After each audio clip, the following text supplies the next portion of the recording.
All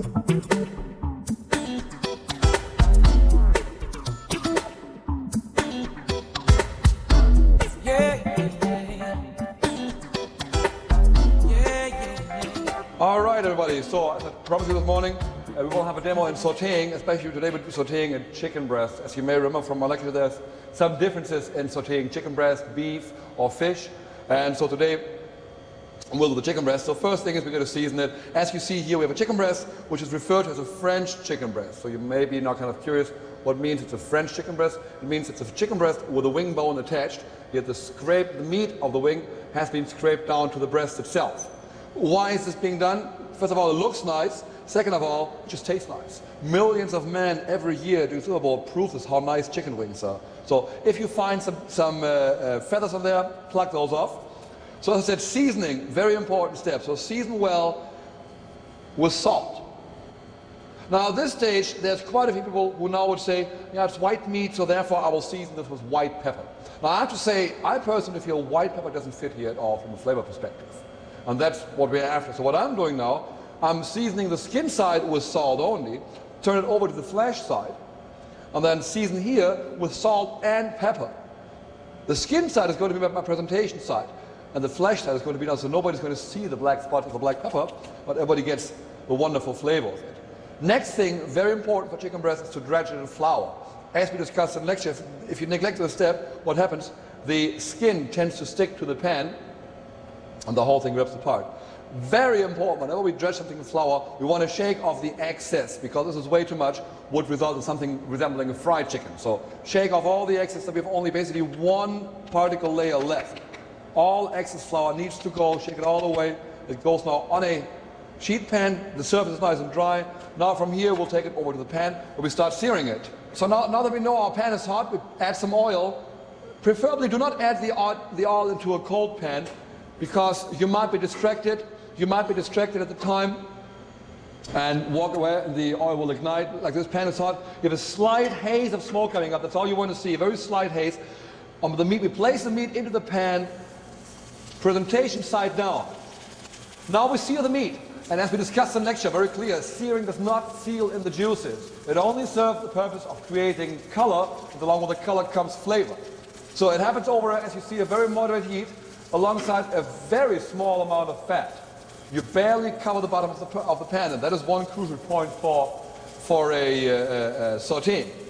So once we've achieved a nice color, we will flip the chicken breast over. We can have a little peek once in a while, a little bit more. We're looking for a golden brown color. If this now was a piece of beef, please be aware that we would have a much higher heat, because our goal would be a dark brown color, a much more sturdy sear. So this is a rather moderate heat on the sear. Once we've achieved a nice color and we flip the whole thing over, please note that I did not shake the pan as I placed the meat inside. Oftentimes you see chefs placing the meat in the pan and start shaking the pan. I did not do that, because that might rip the whole meat apart. Initially the meat will stick, and if you start shaking the pan right there, you will just rip the skin apart. In order to make sure we don't overcook the chicken, I'm using a probe right here, and I've put the probe in the thickest part of the breast, and the rope is connected to a thermometer/timer, and that tells me exactly what temperature I'm at. I've been setting the timer to give a signal once the chicken breast reaches 159. That'll give me enough time to take it out of the oven before it reaches 165. And as we discussed in lecture, carryover cooking will take care for the rest, making sure I have a well-cooked chicken.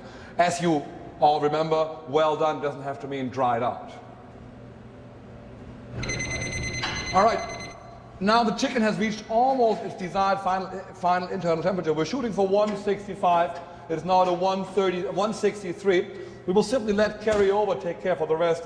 Carryover cooking, as we discussed, will raise the internal temperature by a good 10 degrees. So we'll be more on the safe than on the safe side.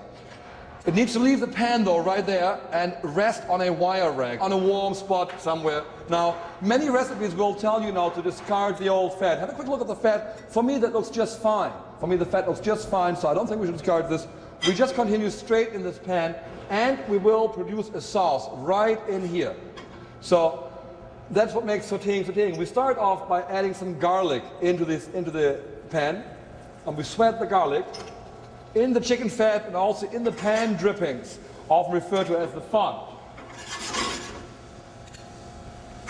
Garlic sweats briefly. The next thing is the deglazing with white wine, which we discussed this morning. It doesn't have to be white wine, but it's a nice choice. Goes right in here.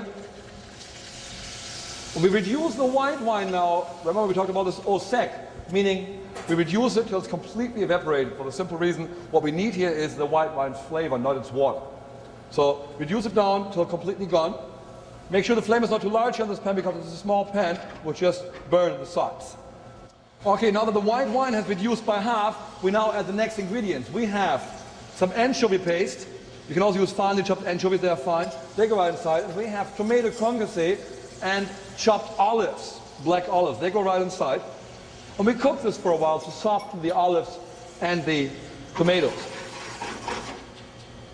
And we continue to cook until the white wine also is completely gone. Once the white wine is gone completely, we'll add some chicken stock to the whole sauce. Want to make sure that the anchovy paste is completely dissolved,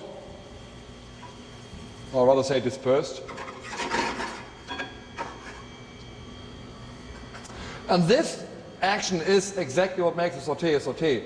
If you didn't do this, it wouldn't be a sauté. You could call it a pan sear or whatever, to produce a sauce from the fond or the pan dripping. That's the most crucial step. That's what makes this preparation so special, because the sauce being served with the chicken breast at the end is specifically tailored for this dish then, by utilizing the flavors of all the pan drippings. So the white wine is completely evaporated, but now we add some chicken stock. And we again continue to evaporate the chicken stock.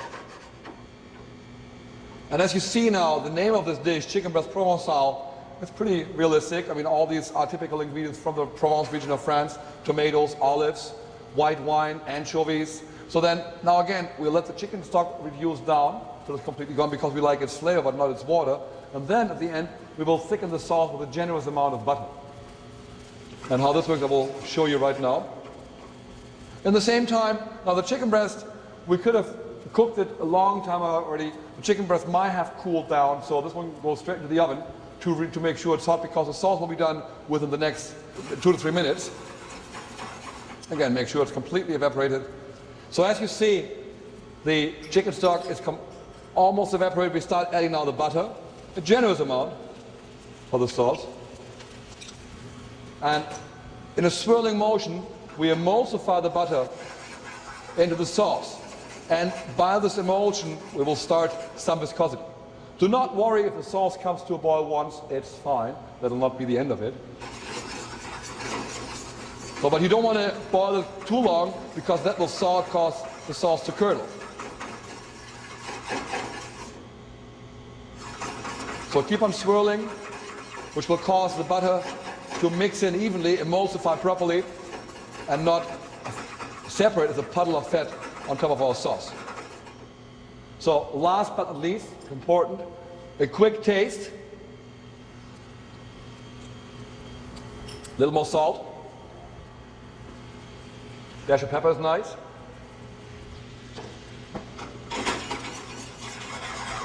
And in the very last moment, when you're actually ready to serve the chicken breast, in the very last moment you add the basil. And that goes in the very last moment. Right there. Goes in. Swirl the basil in.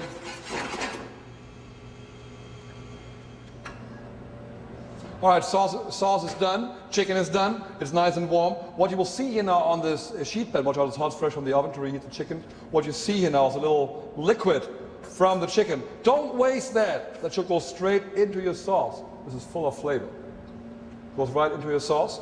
The chicken breast, of course, should be carved, considering it's such a large piece of meat. Wouldn't look very nice on the plate. And carving the chicken breast is a very easy task. All you do is have a long carving knife and hold it parallel to the bone on a slight angle, on a bias, and start cutting it from here.